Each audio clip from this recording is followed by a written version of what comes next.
Пошел нахуй, даун ебаный, ебал ты, блядь, семью пидорасов, сука, блядь.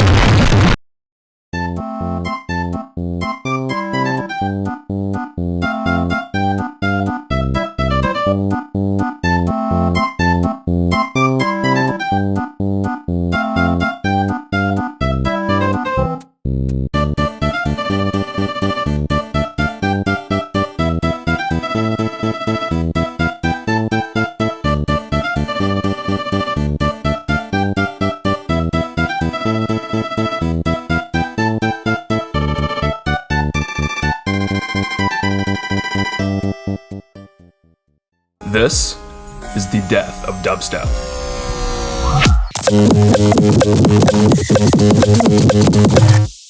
So, to adequately understand the downward spiral of dubstep, we must first understand what made it so initially great. Now that we have the backstory established, we finally get to talk about the meat of the video, which is essentially going to boil down to how Sonny John Moore, better known as Skrillex, pulled a Godfather 3 onto the entire genre, catalyzing the movement with an all-time classic, dropping a banger sequel, and then left it in a dumpster fire for years to come. Look how they massacred my boy.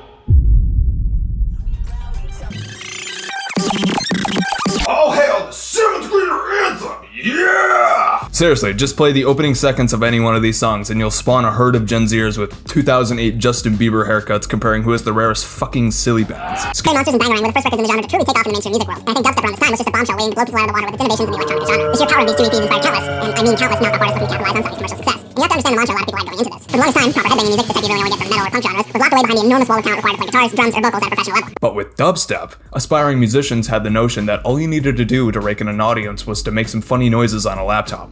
No fancy gear, no 10,000 hours, just a cracked version of FL Studio 12 and a whoring of presets to go along with it. This is where I'd confidently say the decline of dubstep began.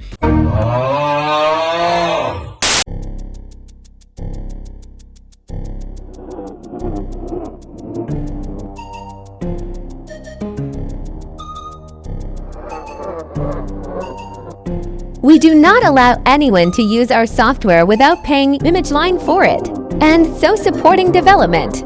Our expert legal team actively pursues all reports of websites, social media, and sales auction sites where our software has been pirated. For example, ads for pirated FL Studio on sales sites on eBay, Craigslist, etc. Photos advertising pirated FL Studio on Instagram. Downloads of cracked FL Studio on Warren sites. Apps that hack FL Studio mobile. Links to cracks on Facebook, Twitter, Reddit, etc. Videos using cracked FL Studio on YouTube, Vimeo, etc. We encourage you to report piracy and illegal distribution of our software here. So what is a preset? So when they finally did come up with a way to store those things, they called them patches or presets because they're literally preset all of the settings that you can possibly have. That works not only for keyboards, but rack mount devices. You can have presets inside your virtual things on your computer. I've got some effects here, so I can change reverb and delay settings here. You can see me doing that. I can change EQ settings with different presets.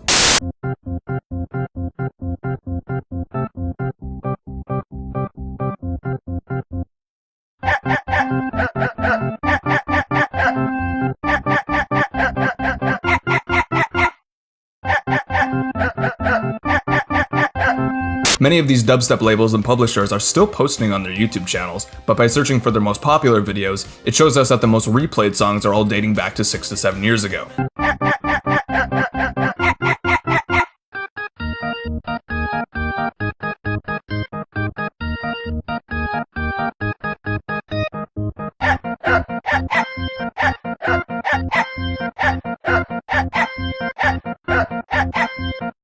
But when the main audience is hosted within YouTube and not a more traditional medium like streaming services, CDs, or even vinyl, you end up spawning a cesspool ethno-state of very young listeners, and often ends up being their first exposure to music as a whole. As the years go by, you'll notice how dubstep warps into what was originally supposed to be a fresh new take on UK garage and techno music, and violates it into a mass-producible, structurally barren wall of noise that only serves one purpose and one purpose only: getting to the drop as fast as possible, usually ignoring basic song structure and skipping the intro entirely.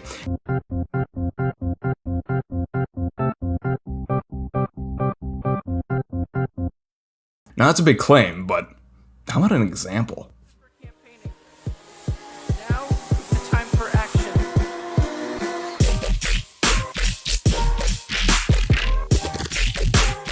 Corporate needs you to find the differences between this picture and this picture. Oh my god, it's so bad.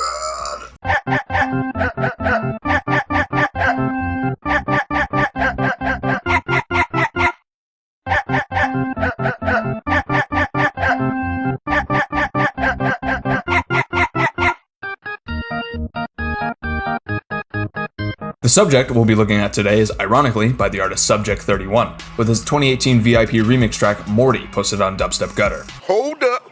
Wait a minute.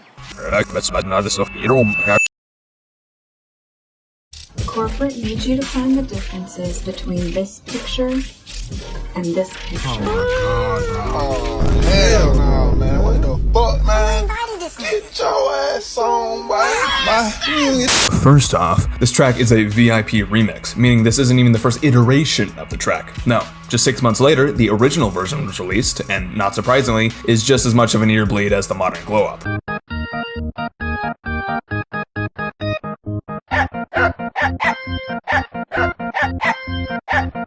No, just 6 months later, the original version was released, and not surprisingly, is just as much of an ear bleed as the modern glow-up.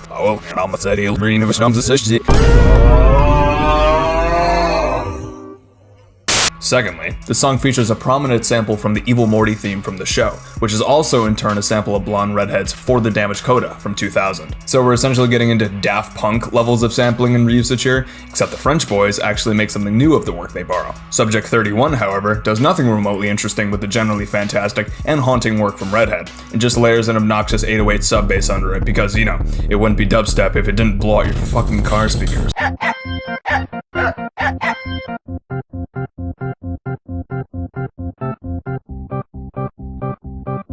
So we get past the main sample, and it cuts to this atmospheric bridge section that, to nobody's surprise, is going to lead us into Le Epic Drop. My issue here is that if we already know what's coming, why is the bridge here so quiet? Compare the sound levels between both of these parts, seriously. Speeches are for campaigning. Now is the time for action.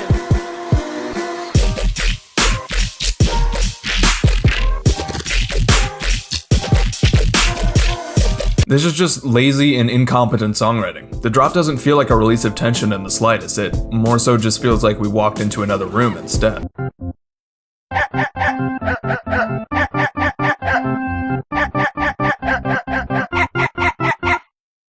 There's no sonic movement across the piece either. Take High Score by Panda Eyes and Temanite.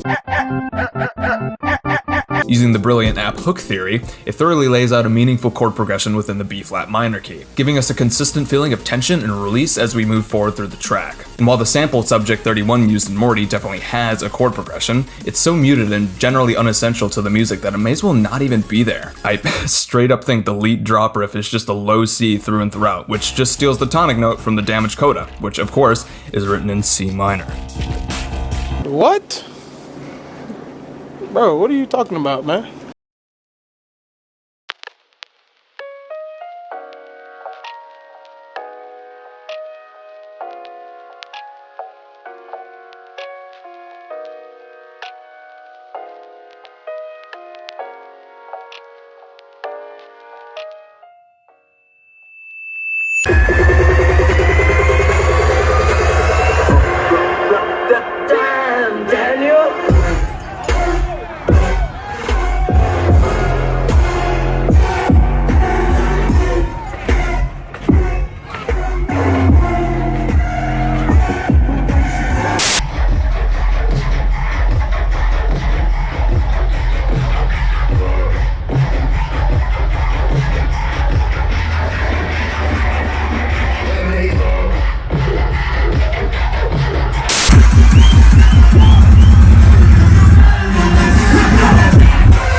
And by popular demand, we're joined today by Shaquille O'Neal.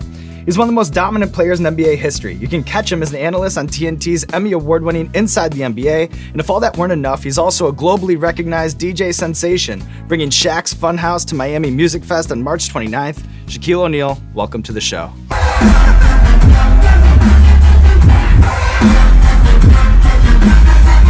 Murata at Lost Lands 2022.